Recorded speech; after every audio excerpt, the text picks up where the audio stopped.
It's the middle of summer and you're standing over your tomato plants with your hands on your hips. They started out so promising back in spring, but now they're pale, tired-looking things, leaves going yellow, fruit coming small and stingy, and you've done everything the bag told you to do. You bought the fertilizer, the costly one, and sprinkled it on by the instructions, twice. And still, by the time the season winds down, your plants are worn out and done producing while the summer's still warm, and you've hauled home maybe a bowl or two of decent tomatoes for all that money and work. And here's the part that stings. That same week, you cooked a fine fish supper for your family, and when it was done, you wrapped up the head and the bones and threw them in the garbage. The way you always do, the way everybody does. Nobody ever told you that you threw away the better fertilizer. I want you to stop and think about this for a second. Your tomato plants aren't weak because you lack the touch, and they don't quit early because that's just what tomatoes do. They quit because they run out of food. The store fertilizer gives them a quick meal that's gone in a few weeks, and after that they're starving through the best of the season. But there's an old way to feed a tomato that lasts the whole season long, slow, and steady, right up into the cold. And it's not in a bag. It's the fish head you threw in the garbage. This is old knowledge, older than the garden store, older than the bag. Farm folks have been burying fish beneath their crops since long before anybody sold fertilizer, back when this land was first planted. Nothing from the table went to waste. Not the bones, not the head, not the scraps. It all went back into the ground, and the ground gave it back as food. Every farm family knew it. And then the bright bags showed up at the store, and the old way quit being passed down, and now folks pay good money for what they're throwing in the garbage. But it costs nothing, and there's nothing hard about it. You can learn the whole of it in about 15 minutes, right here. Let me tell you who I am. My name is Jacob Miller. I'm an Amish farmer out in the Holmes County settlement here in Ohio, and my wife is Rebecca. On our farm, nothing goes to waste. That's how I was raised, and it's how Rebecca was raised too. When we have fish for supper, the heads and the bones don't see the garbage pail. They go into the garden. And this past season I did something I'd been meaning to do for a long while. I put it to a proper test side by side. Tomatoes grown over buried fish heads right next to tomatoes grown in plain soil. Nothing added to either. So I could show you with my own eyes what that old knowledge is worth. Today I'll show you how to do it. And then I'll tell you exactly what happened, right down to digging up what was left of that fish head 8 months later. Before we get into it, if you like learning the old ways of doing things, do 2 small things for me. Tap that like button down there. It helps this little channel more than you'd ever guess. And subscribe so you can keep learning right alongside Rebecca and me. That's all I'll ask. Now, let's bury a fish head. Here's everything I'll show you in order. First, saving your fish heads. Then digging the hole deep enough. And this is the most important of all. Then planting your tomato right on top.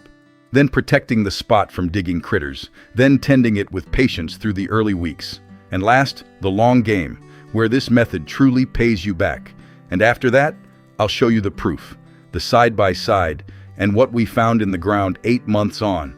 Do this one simple thing at planting time, and your tomatoes will grow stronger, live longer, and keep producing fruit weeks after everyone else's plants have given up, all from a scrap you were about to throw away. So let's get into it. This method starts at the supper table. Next time your family has fish, don't let the head and the bones go in the garbage. Wrap them up and save them. We saved ours from a Good Friday fish supper in spring, 2 nice-sized heads, and kept them cold until planting day. A good-sized head is what you want because there's more in it to feed on. And that's the whole shopping list. No bag, no bottle, nothing bought. The fertilizer is the part of the fish you weren't going to eat anyway. And why is a fish head such good food for a plant? Because it's everything a growing thing is made of. Flesh and oil that rot down into rich food for the soil and bones full of calcium. And calcium is a thing tomatoes crave in particular. A tomato short on calcium grows weak and sickly and gets rot in the fruit. A tomato with plenty of it grows stout stems and firm, healthy fruit and stays healthier right through the season. That skull and those bones are a slow calcium store, right at the roots. The whole head is a pantry, packed and waiting. Rebecca laughed when I told her I was saving the heads for a test, because in her mother's house that was never a test, it was just what you did. Fish bones, eggshells, the water from boiling vegetables. Her mother had a place in the garden for all of it. "The ground eats first," she used to say. Nothing left the kitchen for the garbage that the soil could use. Here's where folks go wrong when they try this, so hear me well. You don't scratch a little hole and drop the fish in shallow. You dig down a good foot deep, about the length from your elbow to your wrist, and you set the fish head at the bottom of that hole, then cover it back over. Deep matters for two reasons, and they're both worth knowing. First, the smell. A fish head near the surface will announce itself. To your nose, and worse, to every raccoon, cat, and neighborhood dog within half a mile. Bury it a foot down, and the earth seals it in. There's no smell, and far less temptation for diggers. Second, and this is the real genius of it, down at that depth, the fish rots slowly. The soil critters, the worms, the tiny living things in the ground, break it down bit by bit over months, not days. That means it feeds your plant like a slow-release pantry, a little at a time, all season long. The store bag dumps a quick meal that washes through in weeks. The fish head sets a table that stays set from spring till frost.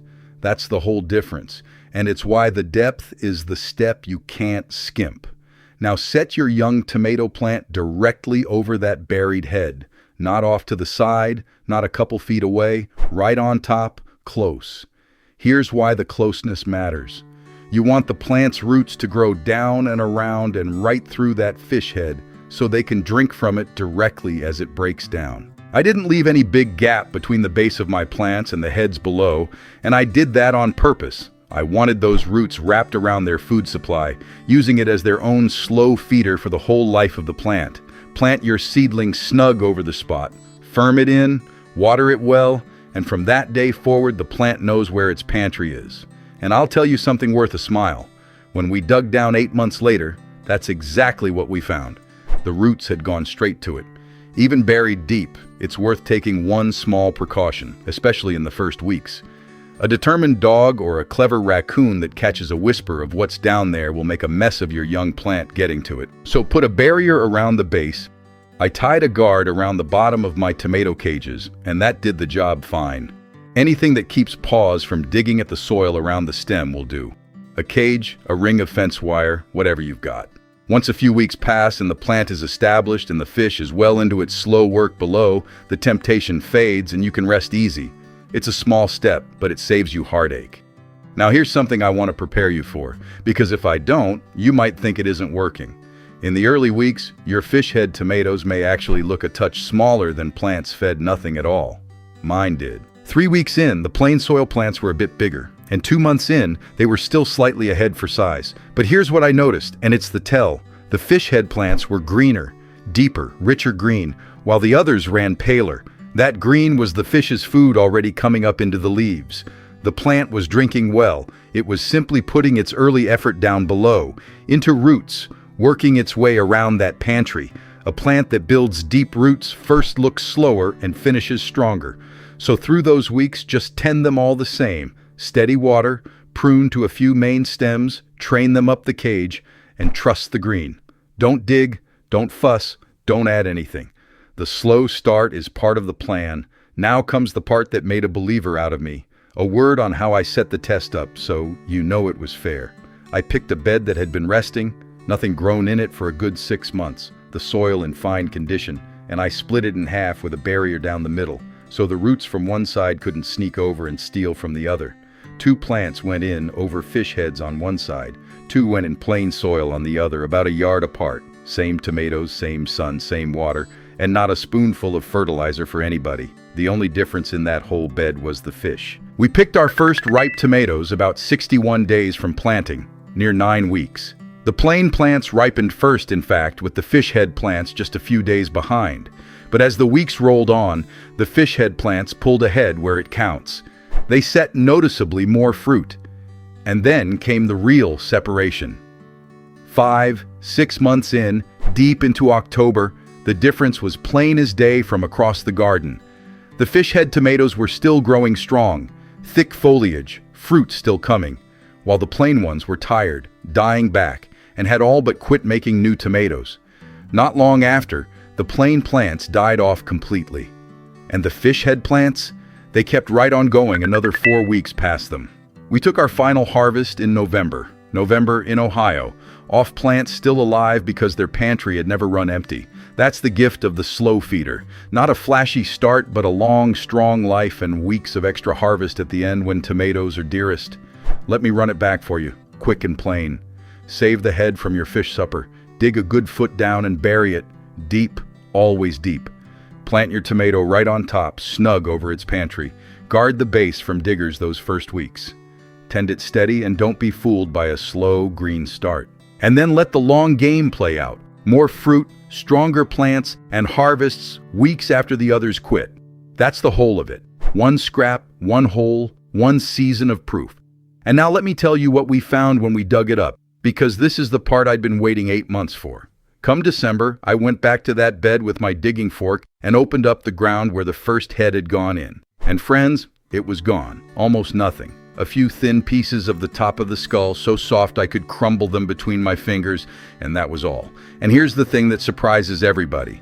No bad smell. None. It smelled like good, clean earth. The plant, the worms, and the tiny living things in the soil had devoured that whole fish head, flesh and bone, and turned it into tomatoes. The second hole told the same story. A few soft crumbs of skull and little more. What's left of those bones will crumble to powder and keep right on feeding the ground with calcium. The garden wastes nothing. It never has. Now let me tell you how knowledge this simple ever got forgotten. There's no money in a fish head. Think about it. The garden companies want to sell you a bright bag of fertilizer every spring, and another when it runs out, and another after that. There's no profit for them in teaching you that the scraps from your own supper, buried a foot down, would feed your tomatoes better and longer than anything they sell. So nobody teaches it. The old waste nothing way quit being passed down. Folks came to believe plant food only comes from a store, and now a whole country throws its fish scraps in the garbage with one hand and pays for fertilizer with the other. And here's the plain math of it. A bag of good tomato fertilizer costs you real money, feeds for a few weeks, and then it's gone, and your plants quit in September. A fish head costs you nothing. You already bought the fish for supper. It feeds one plant from spring clear into November, gives you more fruit along the way, and those extra late season weeks alone, when a decent tomato is scarce and dear, are worth more than the bag ever was. Free fertilizer, a longer harvest, and one less thing in your garbage. The thrift works 3 ways at once. So you don't need the costly bag, and you don't need the touch, and you surely don't need to keep throwing away the best plant food that ever passes through your kitchen. The ground knows exactly what to do with a fish head. You just have to give it back, deep at planting time with a tomato set on top, and the soil and the worms and the roots do every bit of the rest. Now, I want to be honest with you, the way I always am, about the title and about what I showed you. This was one test in one garden with a few plants, my own eyes and my own ground, not a laboratory. I'm a farmer, not a scientist, and I won't dress it up as more than it is. But I'll tell you what I saw. Greener plants, more fruit, and tomatoes alive and giving in November while the others were long dead. That agrees with what the old folks always swore. And yes, I'll be burying fish heads under my tomatoes again, every chance I get. So here's what I want you to do. The next time your family has fish, save the head, wrap it and keep it cold until you're ready. Then at planting time, dig your hole a foot deep, lay it in, cover it over, and set a tomato plant right on top. Guard it, water it, and let the season tell you the story. If planting time's already passed, save your heads in the freezer. They'll keep just fine until spring, and you'll be ready before anyone else. Because here's what happens. Come late fall, when the neighbor's tomato plants are brown and finished and yours are still hanging with fruit, somebody at your table is going to ask how. And you'll tell them, there's a fish under there. The little ones especially never forget that one. A fish, buried like treasure, turned into tomatoes. They'll want to help bury the next one, and they'll grow up knowing that nothing from the table needs to go to waste. That's how the old knowledge comes back. Not from a book, but one buried fish head at a time. Now I'd love to hear from you. Tell me down in the comments, have you ever buried fish or anything else from the kitchen under your garden? And did it work for you? If your father or your grandmother had a waste-nothing trick for feeding the soil, share it down there with the rest of us. Those little things slip away when nobody writes them down, and I read every one. So the next time you clean a fish, hold that head a moment before you throw it away. That's not garbage in your hand. That's a whole season of tomatoes. The green of the leaves, the strength of the stems, the last sweet fruit of November, waiting to be planted. Give it back to the ground, deep and quiet, and the ground will spend all year saying thank you. Waste nothing, bury deep, and share the harvest with the people you love.